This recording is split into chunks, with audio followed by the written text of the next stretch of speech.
Okay, so our question for our 5-a-day today was, why would beetles come in such a variety of shapes, sizes, colors, and body parts?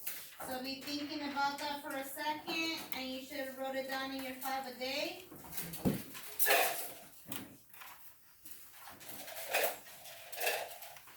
Edith, what do you have?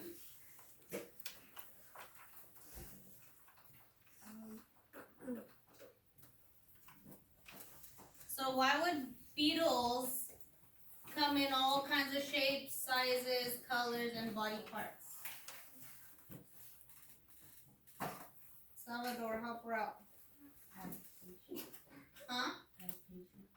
Adaptation. Who else had adaptation on their paper? Okay, good. Who else has something else?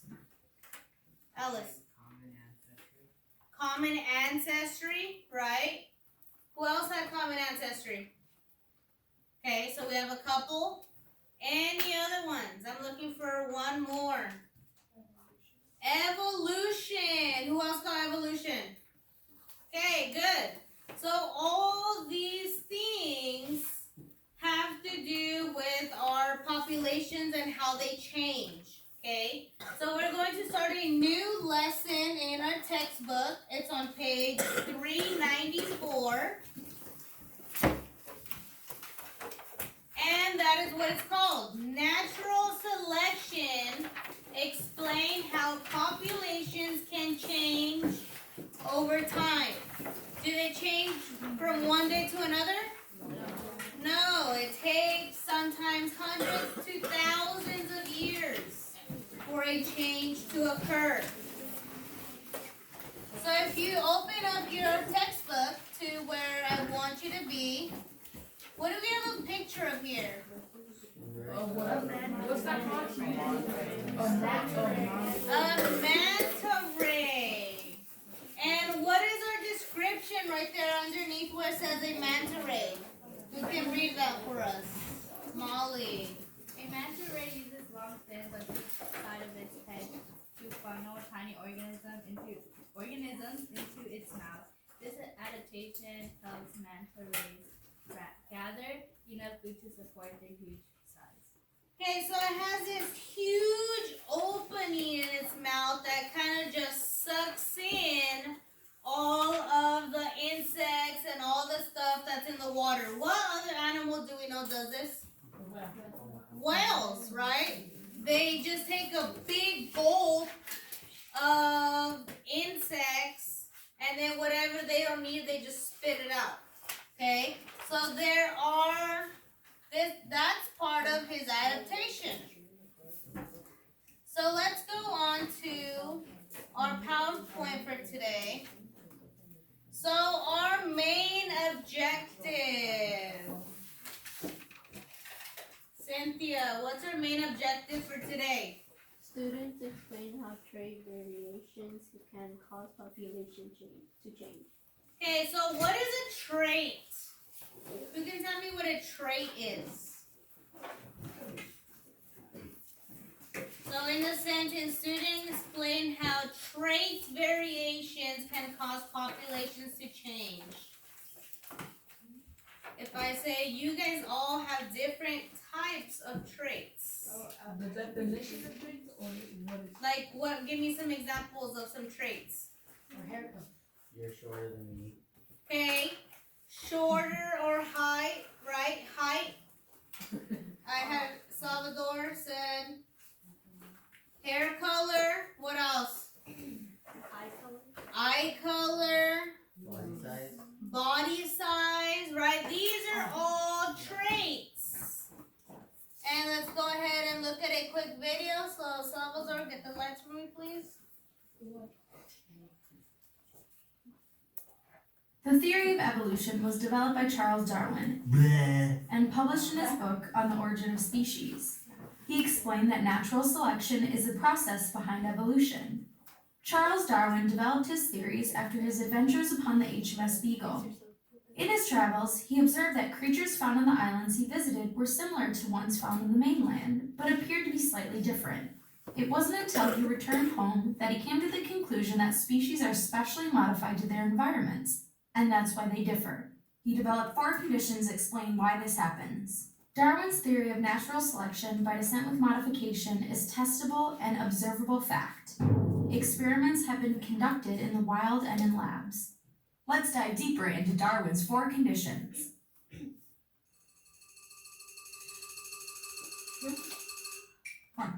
Condition number 1. Individuals within a population differ. There are features that differ within populations of the same animal. In our case, the feature that varies between our giraffes is neck length. Some giraffes were born with long necks, some were born with short necks. Condition number 2. The differences are, at least in part, passed from parents to offspring. Darwin's descent with modification is the idea that offspring are fairly similar to their parents, with some genetic differences. Condition number 3. Some individuals are more successful at surviving and reproducing than others. In the case of our giraffes, the long neck individual did not acquire its neck by stretching to grab the leaves. Instead, individuals within the population were born with a neck length that was longer than others. Because the longer neck allowed them to reach the food that was otherwise unattainable, it gave them an advantage. Condition number 4. The successful individuals succeed because of variant traits they have inherited and will pass on to their offspring. Giraffes with the longer neck advantage are in better health and able to pass this feature to their offspring. Because this trait is more successful than shorter necks, more individuals in the population have it. Over time, this process can result in populations that specialize for particular environments and may eventually result in emergence of new species. In other words, natural selection is an important process, though not the only process, by which evolution takes place within a population of organisms. Let's review. Individuals within a population differ. The differences are, at least in part, passed from parents to offspring. Individuals are more successful at surviving and reproducing than others. Excuse me. The successful individuals succeed because of variant traits they have inherited and will pass on to their offspring. That's all for now. Thanks for watching.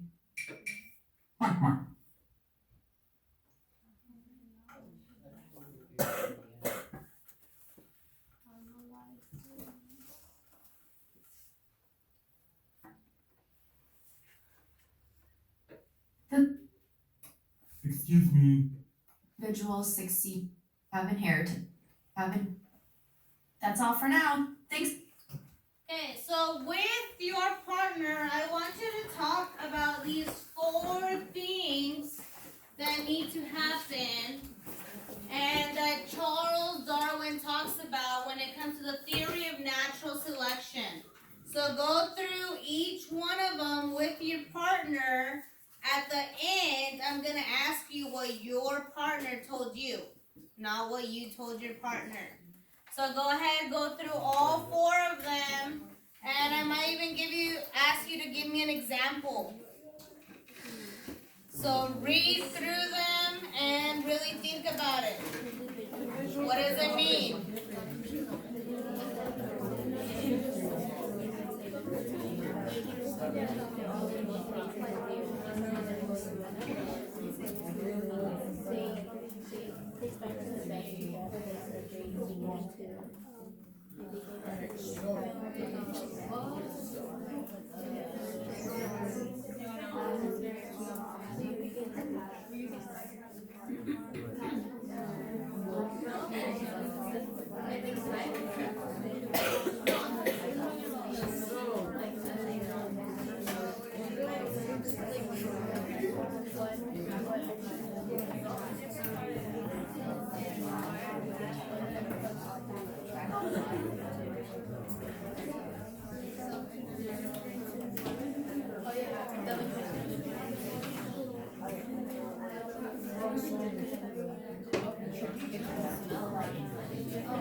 Okay,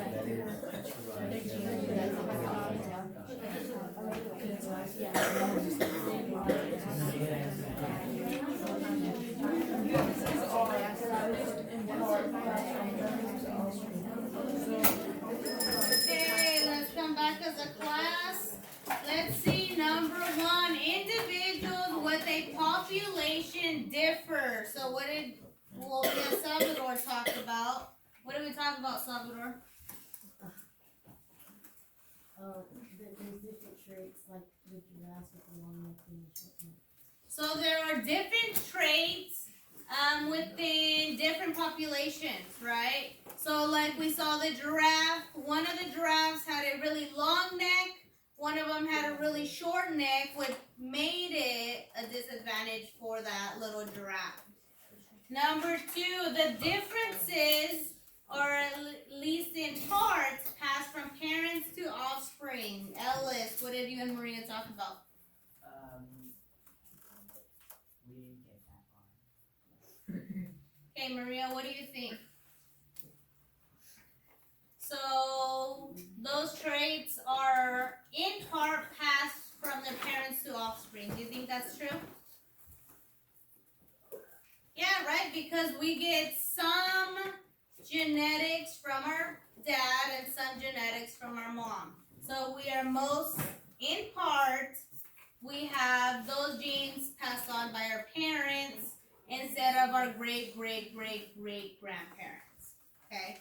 Number three, some individuals are more successful at surviving and reproducing than others. Heidi, why would this be?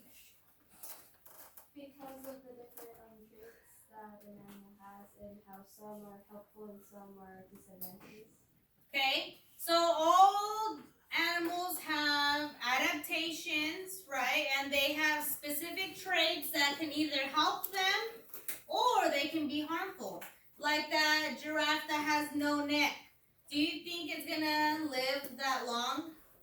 Unless it has the help of another giraffe that's able to pick leaves and then give it to him or her, right? So there are advantages and disadvantages to some of these traits.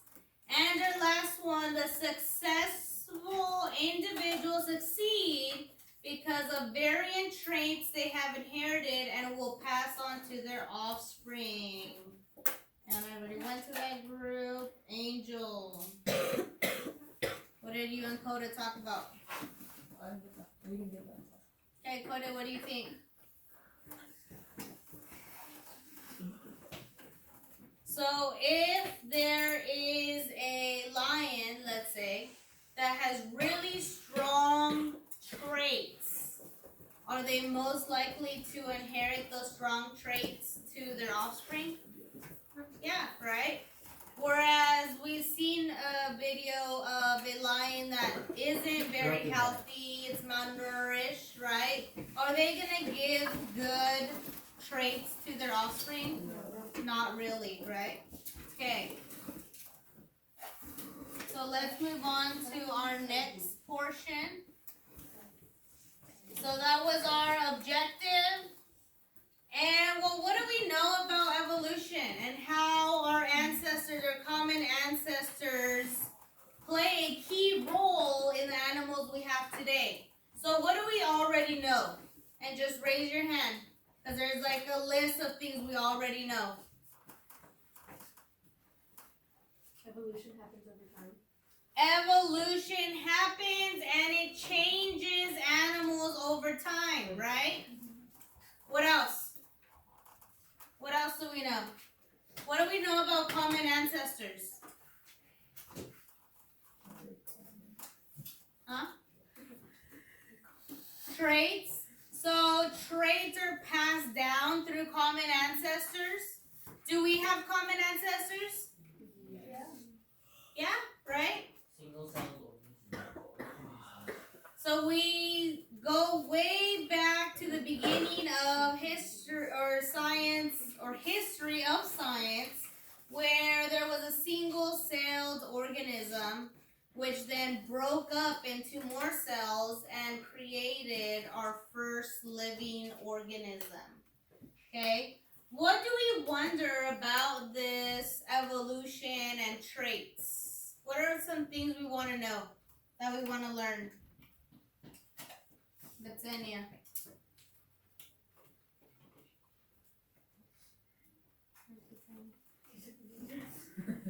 What is something you want to know about evolution or traits, or how animals are different, or why some are different than others?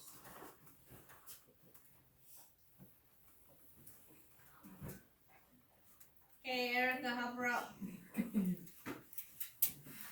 What's something you want to know?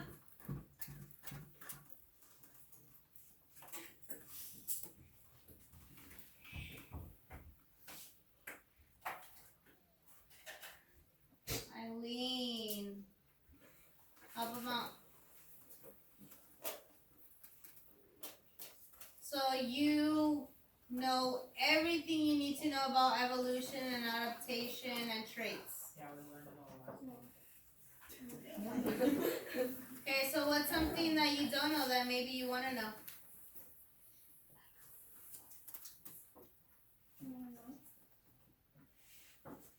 Coda. How does it happen? How does it happen? Maybe how long does it take to happen? Right? And then how do we see that this animal is related to another animal when they look completely different? Have you guys ever thought about that? Yeah, like the whale and that one thing. Like a whale and a hippopotamus, how are they related when one is in the ocean and one is on land? And they look completely different. So those are some things that we're going to be looking at. Okay, so all of these things, what are the 4 things they are based on? Natural selection, evolution, management, environment.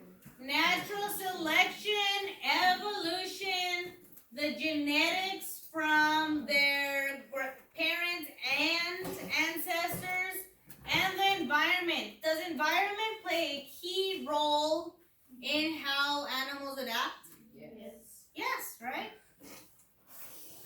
So natural selection, who can read us the definition for natural selection? Salvador. Natural selection is a process by which a population's environment determines which traits are beneficial and which are not. So it is a process that the population determines whether traits are beneficial or not in a specific environment. Okay? So if an animal lives on land, does it need fins? No. No, right? Because it is looking at its environment and what it needs. Okay? So here we have some natural selection pictures. So first one, variation. Angie, read us variation. There is genetic variation in population. There is genetic variation within a population which can be inherited. Do these butterflies look exactly the same? No. One's yellow, one's brown. How about the body, the shape? Yes. Are they the same? Yeah. Yes, the only difference is the color. So let's go on to number 2, competition. Kiara. Overproduction of all three leads to competition for survival. Okay, so overproduction or overpopulation leads to competition. So we have 6 yellow caterpillars and 6 brown caterpillars. Okay, now let's go to adaptation. Emma. Individuals with beneficial adaptations are more likely to survive to pass on their genes. So individual, and the key term is beneficial adaptations, more likely to survive. So what is the beneficial adaptation that our brown caterpillars have versus the They blend green yellow one? They blend into trees and dirt, while the other ones like out in the open and can be seen. Right. So the brown ones, they blend in to the logs, right? To the ground. So they are not likely seen, but these guys, they're nice and yellow and bright green, colorful, right? So our birds are obviously gonna eat them first. And our last one, selection. Yulissa.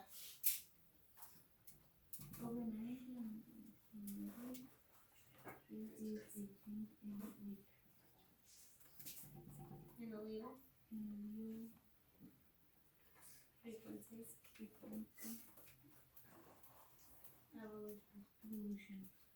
So over many generations, now we see that mom and dad are still there, or the mom is still there, and now we have only 2 yellow made it out, all 6 brown flowers made it, or butterflies made it out, okay? So does adaptation play a key role in what animals survive and don't survive? Yeah, right? So here we have a bird that has evolved over hundreds of years, okay? First, it started off with this huge beak. Why do you think that it went from stage 1 to stage 2? It needed a thinner beak like we would. Okay, maybe it needed a thinner beak to get into small pieces of wood or holes, looking for worms, right? What else? Maybe predators were a lot different, and maybe this beak was not helping it protect himself. Okay, now let's go on to 2. Its beak gets a lot slimmer, right? He doesn't have all of this at the bottom anymore. Now let's go from 2 to 3. What's happening there? The beak got even smaller, So did the head. and so did the head. So we see here it is a straight curve around, whereas here there's a little up and then a curve, okay? So the beak did change drastically from 2 to 3. Now 3 to 4 to present day. Look at how different it looks, okay? Super straight pointed beak. And actually, this was a little bit straighter. This one's a little bit more curved. So you can see, what is this an example of? Evolution, right? And also adaptation. So it's all that I cannot get the worms that are way in the inside of this log. After years and years of adaptation and evolution, now it is able to. Okay, here we have an ancestor. We've been learning all about common ancestors. So here we have the ancestor finch.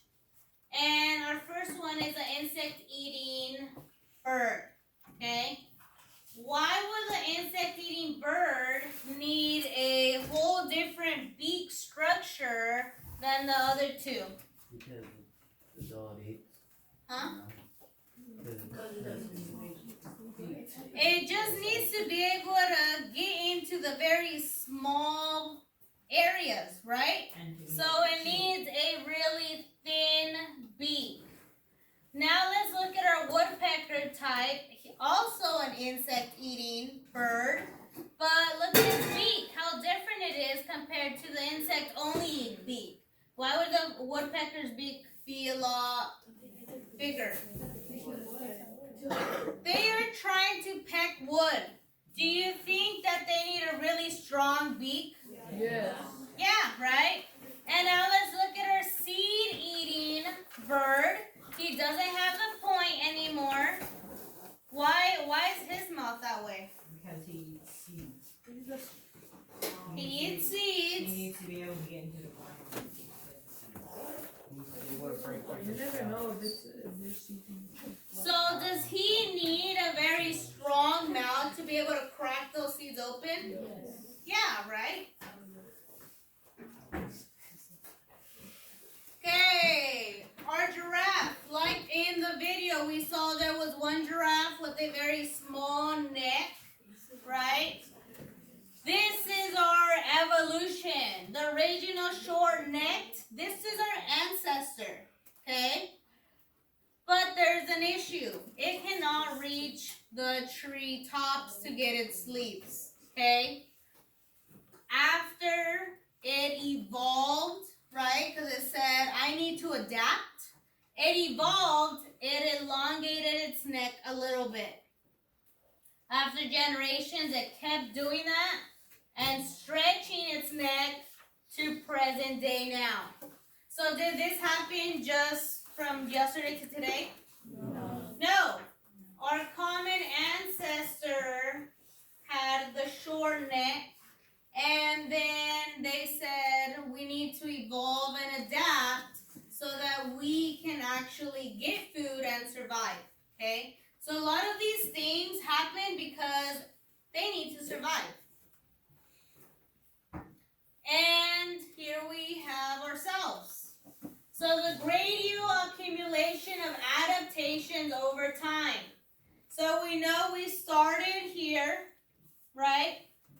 We then went into the caveman era. So we have two, where this guy had really nothing to protect himself.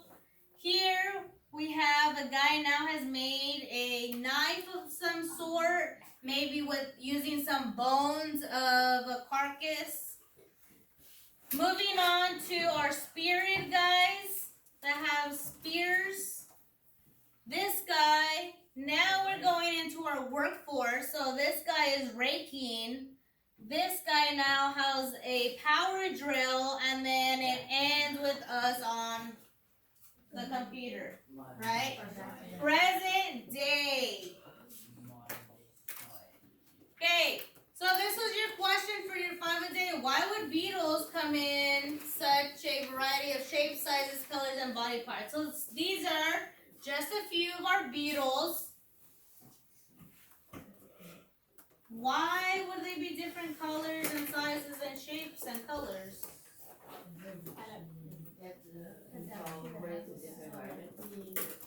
So they adapted, right?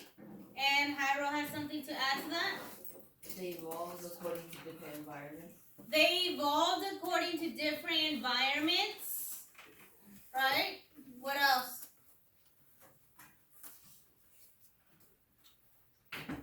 So the main thing I was getting at is environment. Like these guys, do they naturally produce poison? No. How do they get their poison? Who knows? They spit out for that.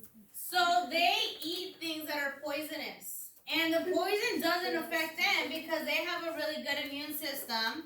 But the color tells predators to what? Back off. Stay away. You better back off. Okay? Because I am full of poison. And here we have our environmental changes. Do our environmental changes affect animals? Yes. And how they evolve? Yes. So we have various ones. Here we have a lake with a bridge.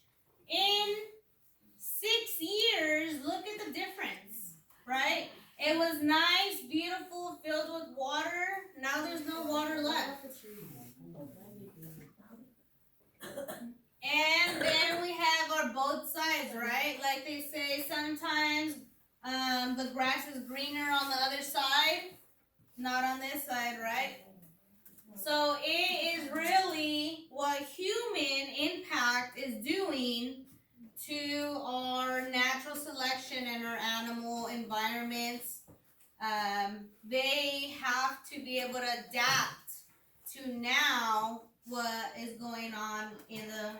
world. And our last one. So we have all the reasons why we have climate change, right? Humans is the first one. What do? Burn it up. We burn fossil fuels. What else? Pollution, right? We throw all these things into the ocean and just pretend that it's gonna disappear. What else? There's always natural causes, right? And whose fault is this? So we see the ocean filled with all of our junk, right, that we take every time we go to the ocean and we just dump it to the side. And is this guy gonna be able to survive for long? It needs the ice, right? That is where its habitat is at. And we have come to the point where we have destroyed its habitat. Is it gonna be easy for this guy to adapt? No, right? He has really nothing to adapt to. Okay? So what I want you to do as your ticket at the door, we are going to do $3.95.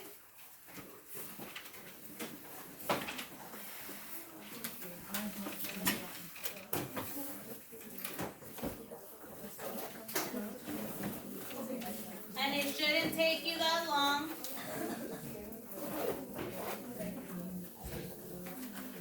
Okay, so here we have a nice picture. Can you explain it? How has the smell of rotting flesh become an adaptation for the Rafflesia flower? Okay, so this flower smells like rotting flesh. Okay, and if you've ever went into like a meat place, a carniceria, or somewhere where there's dead animals, does it smell very good? No. Okay? So the question is, why would it be an adaptation? Why would it benefit this flower? So number one, flowers of many plants produce scents. Like roses, do they produce a good scent or a bad scent? A good scent, right? A flower can smell sweet, fruity, musty, or even spicy. How do you think having a specific flower scent benefits a plant? So specifically looking at this plant, how would the smell of this specific flower benefit the plant? So go ahead, this was your ticket out the door.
flowers, they would love a flesh-eating smell, right? What is another reason? Carlos, Not here. does that? Bees give flowers nutrition. The what? Bees give flowers nutrition? Okay, so maybe it's trying to attract some different pollinates. Clarissa, It could attract many insect pollinators. okay, it might attract some pollinators. Emily, Make different animals go away.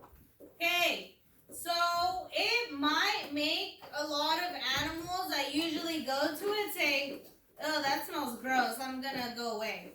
Okay? So it can be either or. There might be an insect that loves the smell and that's gonna go to it. There on the other side, there's gonna be insects that find the smell repulsive and they're gonna stay away from that flower, right? So that is part of its adaptation. Okay? So let's go ahead and let's start cleaning up.